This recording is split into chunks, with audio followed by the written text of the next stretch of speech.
ഓം ഗുരുർബ്രഹ്മ ഗുരുർവിഷ്ണു ഗുരുർദേവോ മഹേശ്വര ഗുരുസാക്ഷാൽ പരബ്രഹ്മ തസ്മൈ ശ്രീ ഗുരവേ നമഃ.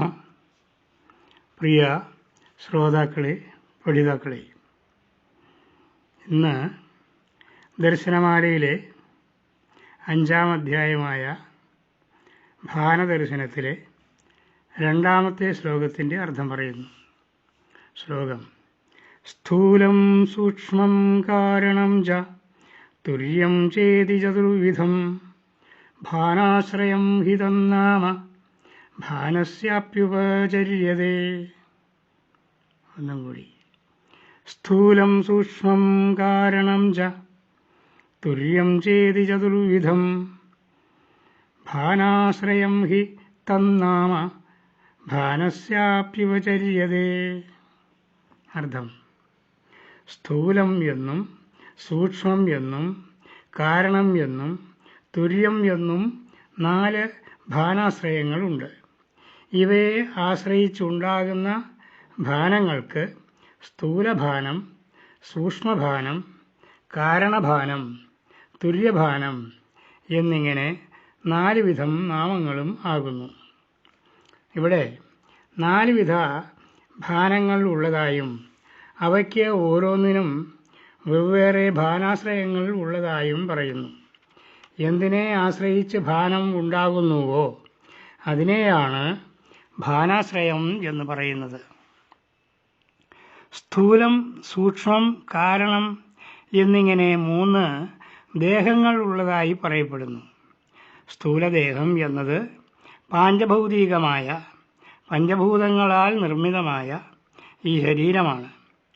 ഇത് ആഹാരപദാർത്ഥങ്ങളിൽ നിന്ന് നിർമ്മിക്കപ്പെട്ടതാകയാൽ അന്നമയകോശം എന്നും ഇതിന് പേരുണ്ട്.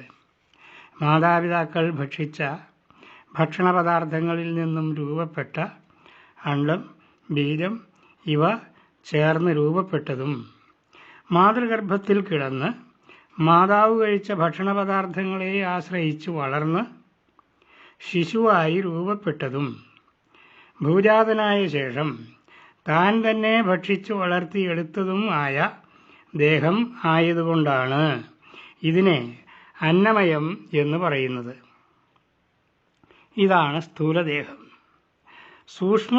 സൂക്ഷ്മദേഹം എന്നത് ദൃശ്യമല്ലാത്തതും എന്നാൽ അങ്ങനെ ഒന്ന് ഉണ്ട് എന്ന് അനുഭവപ്പെടുന്നതും ഞാൻ അതിലാണ് സ്ഥിതി ചെയ്യുന്നത് എന്ന് സങ്കല്പിക്കപ്പെടുന്നതും ആയ ഒന്നാണ്.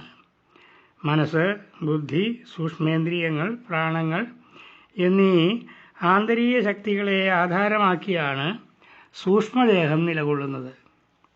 കാരണദേഹം എന്നത് അഹങ്കാരമാണ്. അതായത് ഞാനുണ്ട് എന്നുള്ള ബോധം സ്ഥിതി ചെയ്യുന്നത് എന്തിലാണോ അതാണ് കാരണദേഹം. ജീവൻ സ്ഥൂലദേഹത്തിൽ ഇരിക്കുന്ന അവസ്ഥയെ ജാഗ്രതാവസ്ഥ എന്നും സൂക്ഷ്മദേഹത്തിൽ ഇരിക്കുന്ന അവസ്ഥയെ സ്വപ്നാവസ്ഥ എന്നും കാരണദേഹത്തിൽ ഇരിക്കുന്ന അവസ്ഥയെ സുഷുപ്തി എന്നും പറയുന്നു.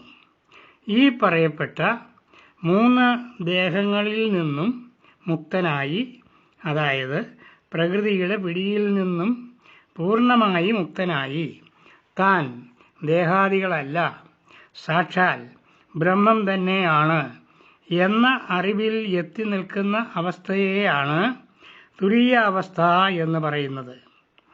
ഈ 4 അവസ്ഥകളിലും ആത്മാവിൽ ഉണ്ടാകുന്ന കാഴ്ചകളെയും അനുഭവങ്ങളെയും ഉദ്ദേശിച്ചാണ് മേൽ പറയപ്പെട്ട ചതുർവിധ ഭാനങ്ങൾ പറയപ്പെട്ടത്. അതായത് ജാഗ്രതാവസ്ഥയിൽ സ്ഥൂലദേഹത്തെ ആശ്രയിച്ച് സ്ഥൂലഭാനവും, സ്വപ്നാവസ്ഥയിൽ സ്വപ്നദേഹത്തെ ആശ്രയിച്ച് സൂക്ഷ്മഭാനവും, സുഷുപ്തിയിൽ കാരണാവസ്ഥയെ ആശ്രയിച്ച് കാരണഭാനവും, മുക്തമായ തുരീയാവസ്ഥയിൽ തുരീയഭാനവും ഉണ്ടാകുന്നു. ഈ 4 അവസ്ഥകളിലും സങ്കല്പമുണ്ട്. അതിനാൽ കാഴ്ചയും അഥവാ അനുഭവവും ഉണ്ട്. അങ്ങനെയാണ് 4 വിധത്തിലുള്ള ഭാനങ്ങളും ഉണ്ടാകുന്നത്.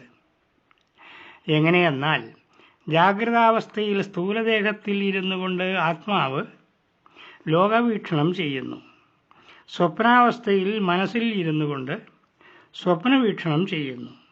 സുഷുപ്തിയിൽ അഹങ്കാരത്തിലിരുന്നു കൊണ്ട് ഒരു സുഖാനുഭവത്തോടുകൂടി താനുണ്ട് എന്ന അനുഭവത്തെ അറിയുന്നു. തുരീയാവസ്ഥയിൽ താൻ ബ്രഹ്മമാണ് എന്ന അറിവിൽ ചെന്ന് എത്തുന്നു. ഇന്നത്തെ ക്ലാസ് അവസാനിച്ചു. നമസ്കാരം.